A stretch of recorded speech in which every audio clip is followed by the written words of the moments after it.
এটা ভাড়া আহি গৈছে ৰেপিডত যাওঁ তাকে পিক আপ কৰোঁ। মই খানাপাৰাত আছোঁ, বুকিংটো আছে হেল্থ চিটি হস্পিটেল, তাৰ পৰা বেলতলা যাব। মই আগত পিক আপ কৰোঁ, তাৰপিছত ড্ৰপ কৰি কিমান পাইছোঁ মই আপোনালোকক দেখাই দিম। হেল্ল' গাইছ, গুড মৰ্ণিং। আজি অলপ জল্দি অহা হৈছে কাৰণ সোনকালে উঠা গ'ল, সেইকাৰণে আহিছোঁ জল্দি। আৰু ভাড়া এটা লাগি গ'ল, আহি পেলাই পিক আপ লোকেশ্যনতে আছোঁ মই বৰ্তমান। সেইটো পিক আপ কৰিম, ক'ত যে গম পোৱা নাই। ড্ৰপ কৰি আপোনালোকক দেখাই আছোঁ সেইটো কিমান পাইছোঁ। আৰু দিনটো ভালেই হ'ব লাগে। চাওঁ এইটো পিক আপ লোকেশ্যনৰ ইয়াৰ পৰাই যাব। এই দুটা কাষ্টমাৰ লৈ আহিছিলোঁ, আহি পেলাই এইটো বেলতলা ছাৰ্ভে ওচৰতে হয়, ইয়াত আহি ড্ৰপ কৰালোঁ। এইটো ৰাতিপুৱা যাত্ৰাটো কৰিলোঁ। এইটোত পালোঁ মই 70, মানে পইচা নথকা মানুহ হ'ব। 70 টকা দেখাইছে, কাৰণ 80 টকা দেখায়, তাত কমাই দিলেহে 70 টকা আহে। একো নাই। ছেকেণ্ড ভাড়াটো আহিছে, ৰেপিডতে আহিছে। এইটো পিক আপ কৰিব আহি আছোঁ, ওচৰতে আছে কাৰণে অলপ জল্দি আহি গ'লোঁ। এইটো পিক আপ কৰিলোঁ, তাৰপিছত মই দেখাই আছোঁ ক'ত যায় কি। মেডামক আহি ইয়াত ড্ৰপ কৰালোহি। এইটো বিশ্বৰাবাৰ পৰা পথ বেলতলা হয়, বেটাপাৰা চাইডে যায় যেন। বুকিংটো আছিল 2 কিলোমিটাৰ ডিষ্টেঞ্চ ড্ৰপটো, তাতে আহি ড্ৰপ কৰালোঁ। এইটো পালোঁ 80 টকা, বেয়া হোৱা নাই কাৰণ 2 কিলোমিটাৰ 80 টকা। আৰু এতিয়া চাওঁ আকৌ নেক্সট বুকিং কেতিয়া আহে। আৰু এটা বুকিং আহি গ'ল, ওচৰতে আছে। বুকিংটো মানে মই য'ত আছে তাতে আহি গ'ল, তাৰপৰা এতিয়া পিক আপ কৰিম, তাৰপিছত ড্ৰপ কৰি এইটো দেখাই আছোঁ কিমান পাইছোঁ। এই হস্পিটেলত ড্ৰপ কৰিলোঁ, ESI হস্পিটেল হয়, এইটো জয়ানগৰত আছে। এইটো বুকিং 2 কিলোমিটাৰে আছিল, 2 কিলোমিটাৰত 80 টকা পালোঁ। আৰু এটা ভাড়া লাগিছে ওচৰতে, তাকে যাওঁ পিক আপ কৰোঁ। সেইটো ওচৰতে হ'ব, চাই থাকিব। কাষ্টমাৰটো এইটো বিল্ডিঙত ড্ৰপ কৰাইছিলোঁ, মানে তাত কেমেৰাত উলিয়াব নিদিয়ে কাৰণে বাহিৰলৈ আহি পেলাই কৰিছোঁ। এইটো খানাপাৰা ৰাস্তা হয়, এইটো ইয়াতে কাষ্টমাৰটোক পিক আপ কৰিছিলোঁ 400 মিটাৰ আৰু ড্ৰপ কৰিছোঁ 1 কিলোমিটাৰ। মই পাইছোঁ 80 টকা। এনেকুৱা শ্বৰ্ট ভাড়া পালে আৰু কিবা লাগে নেকি? লং ভাড়া যাবই নালাগে, শ্বৰ্ট ভাড়াই লাভ আছে। আৰু কিমান দেৰিকৈ এতিয়া বুকিং দিয়ে বাৰু, কাৰণ এইকেইটা ভাড়া পটক দিলে, এতিয়া গম পোৱা নাই আৰু জল্দি দিয়ে নিদিয়ে, চাই থাকক আৰু। 15 মিনিটৰ পিছত এটা বুকিং আহিছে। বুকিংটো আছে 1 কিলোমিটাৰ দূৰত, তাকে গৈ আছোঁ পিক আপ কৰিবলৈ। গণেশগুৰি যাব, মইতো দেখাই আছোঁ কিমান পাম। এইটোত ইয়াত ড্ৰপ কৰালোঁ, এইটো নয়নপুৰ ৰাস্তা হয়। এইটো ভাড়া আহিছিল গণেশগুৰি নয়নপুৰ, এইটো ড্ৰপ কৰালোঁ। এইটো 91 পালোঁ, ঠিকে আছে, ওচৰতে আছিল তাকো। আৰু আছোঁ মই গণেশগুৰি, এইটো চালে গণেশগুৰি। ইমান ভিৰ লাগি আছে আজি, মানে চাইড হৈ বহি আছোঁ, ইমান ভিৰ হৈ আছে। বুকিং এটা আহিছে, কিন্তু কেঞ্চেল কৰিম, হয় কাষ্টমাৰে কৰিম নহয় মই কৰিম, কাৰণ বহুত ভিতৰত আছে, যাব নাই। চাওঁ তাৰপিছত কি আহে। আৰু আজি মানে অফলাইন ভাড়া আছে, মই অকল অনলাইন ৰেপিড' এটা বুকিং কৰিছিলোঁ। বুকিংটো মানে মোৰ ৰুমৰ ফালে আহিছিলোঁ, ঘৰৰ ফালে। ভাবিছোঁ ঘৰত ভাতকেইটা খাই বৈ তাৰপিছতে যাওঁ, তাৰপিছতে লগ পাম দিয়ক। 5 hours later. এই ল'ৰাটোক লৈ আহিছিলোঁ পাটৰকুছিলৈ। ৰুমৰ পৰা আহোঁতে এটা ভাড়া লাগিল, ৰুমতে লাগিছে। ভাড়াটো লৈ ইয়াত ড্ৰপ কৰাইছোঁ পাটৰকুছি। এইটো 80 টকা পালোঁ, 4-5 কিলোমিটাৰমান আছিল চাগে। অলপ দূৰ হয়, কিন্তু মানে পইচা কম দিছে, হ'ব একো নাই। আহোঁতে এটা ভাড়া লৈ আহিছোঁ না। আৰু এতিয়া চাওঁ আৰু কেনেকুৱা ভাড়া দিয়ে। এতিয়া সন্ধিয়া 6-7টালৈকে মাৰি গুচি যাম, কাৰণ মই ৰাতিলৈকে নাথাকোঁ জানেই আপোনালোকে। আৰু মই যোনটো চেলেঞ্জ লৈছোঁ ৰেপিড' চেলেঞ্জটোৱে কৰি আছোঁ, কোনো ধৰণৰ অফলাইন ভাড়া লোৱা নাই। চাই থাকিব আৰু। বুকিং ৰেপিড' দিয়ে আছে, আজি ভাল লাগিছে চলাই। আৰু এটা আহিছে 400-500 মিটাৰমান দূৰত আছে, তেওঁ যাওঁ পিক আপ কৰোঁগৈ আৰু ড্ৰপ কৰি দেখাই দিম এইটো কিমান পালোঁ। আৰু চেলেঞ্জটো চাগে আজি কমপ্লিট হ'বই, যোনটো ভাবিছোঁ। কিন্তু আপোনালোকক কোৱা নাই কি ভাবিছোঁ, চেলেঞ্জটোৱে গম পাইছে যে ৰেপিড' চেলেঞ্জ। মই লাষ্টত কৈ দিম কি চেলেঞ্জ লৈছিলোঁ, চাই থাকিব। ইমান ভিতৰত পিক আপ কৰিব যাব লাগে চাওকচোন। মানে এইটো এই পাটৰকুছি পিলিংকাটা চাইড হয়, 400 মিটাৰমান যাব লাগিব, তাৰতেহে পিক আপ কৰিব পাৰিম।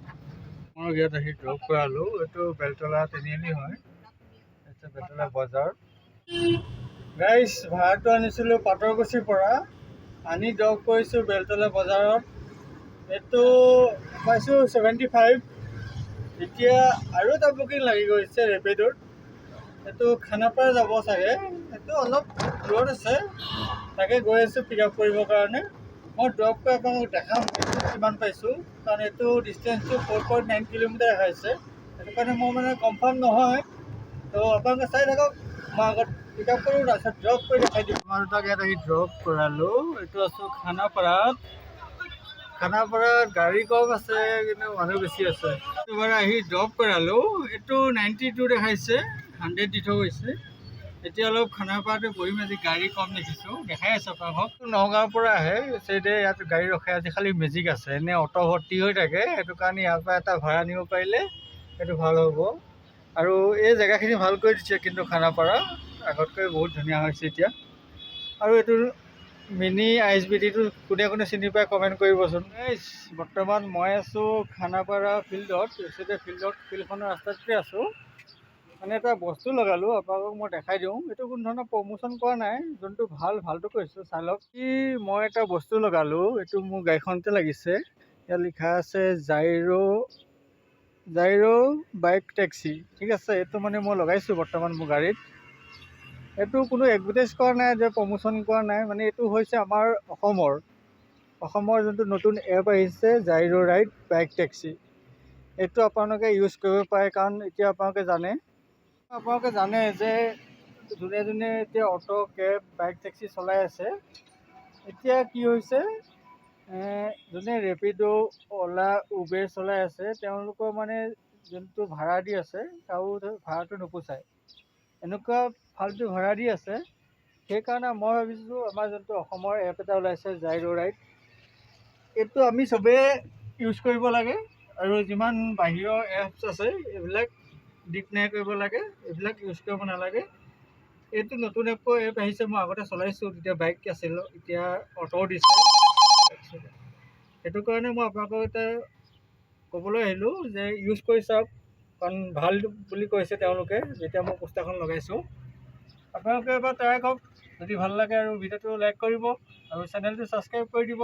আৰু মোৰ চেনেলটো কমপ্লিট হোৱা নাই বৰ্তমান, কমপ্লিট হ'লে আৰু দেখাই দিম মই। আৰু মোক বহুতে কমেণ্ট কৰি আছিল যে দাদা কোনখন গাড়ী ল'লে ভাল, অটো?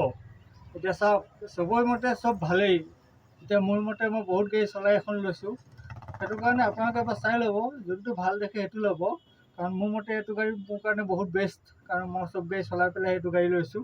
সেইটো কাৰণে এবাৰ চাই ল'ব। TVS ল'ব পাৰে, বাজাজ গগৈ ল'ব পাৰে, কোনো প্ৰব্লেম নাই। কিন্তু এইটো গাড়ী ল'লে বহুত দূৰ জেগা যাব পাৰে। দূৰ জেগা যাব পৰা কথাটো এইটোৱে, আপুনি চাৰ্জাৰটো যদি লগত লৈ যায়, আপুনি য'তে ত'তে চাৰ্জ দিব পাৰে।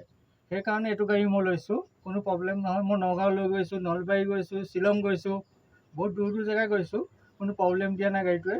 সেইটো কাৰণে ছাজেষ্ট কৰিছোঁ এইটো গাড়ী ল'ব পাৰে। আৰু কোনোবাই যদি ভাবিছে যে এইটো গাড়ী ল'ব কেনেকৈ, তেন্তে মই ডিছক্ৰিপশ্যনত মোৰ নাম্বাৰ দি দিম, জাষ্ট হোৱাটছআপ কৰিব। মোৰ ফালৰ পৰা মোৰ ডিলাৰত ধৰি লওক AP চিনাকি আছে।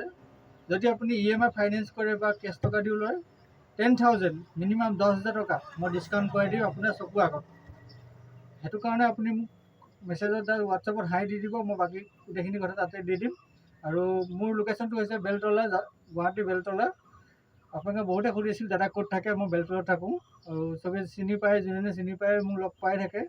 তো আজিলৈ ইমানেই। এতিয়া ভাড়া আহি গৈছে ৰেপিডত, যাওঁ তাকে পিক আপ কৰোঁ। মই খানাপাৰাত আছোঁ, বুকিংটো আছে হেল্থ চিটি হস্পিটেল, তাৰ পৰা বেলতলা যাব। মই আগত পিক আপ কৰোঁ, তাৰপিছত ড্ৰপ কৰি কিমান পাইছোঁ মই আপোনালোকক দেখাই দিম, চাই থাকক। কাষ্টমাৰটো আহি ইয়াত ড্ৰপ কৰালোঁ। এইটো আহিছিল হেল্থ চিটিৰ পৰা, আৰু এইটো ছায়েন্স মিউজিয়ামৰ ওচৰতে। এইটো বুকিং আনিছোঁ হেল্থ চিটিৰ পৰা, আৰু ছায়েন্স মিউজিয়ামৰ ওচৰত 750 মিটাৰ দূৰত 80 টকা পাইছোঁ। এনেকুৱা ভাড়াহে লাগে আমাক, সেইটো কাৰণেতো চব ভাড়া বিচাৰি থাকোঁ। আৰু এতিয়া চাওঁ আৰু কিমান দেৰিকৈ আকৌ আহে, আজিতো ৰেপিড' দিয়ে আছে, চাওঁ আৰু। তাৰ বুকিং আহিছে, এইটো ওচৰতে একচেপ্ট কৰিছোঁ, আৰু ওচৰতে পিক আপ লোকেশ্যনে, ইয়াতে ৰখি আছোঁ। ইয়াৰ পৰা ড্ৰপ কৰিম বজাত, তেতিয়া মই দেখাম কিমান পাইছোঁ, চাই থাকক। কাষ্টমাৰটোক আহি ইয়াত ড্ৰপ কৰালোঁ। এইটো আহিছিল জয়ানগৰৰ পৰা, আহি পেলাই ইয়াতে নমাইছোঁ ছাৰ্ভে ওচৰত।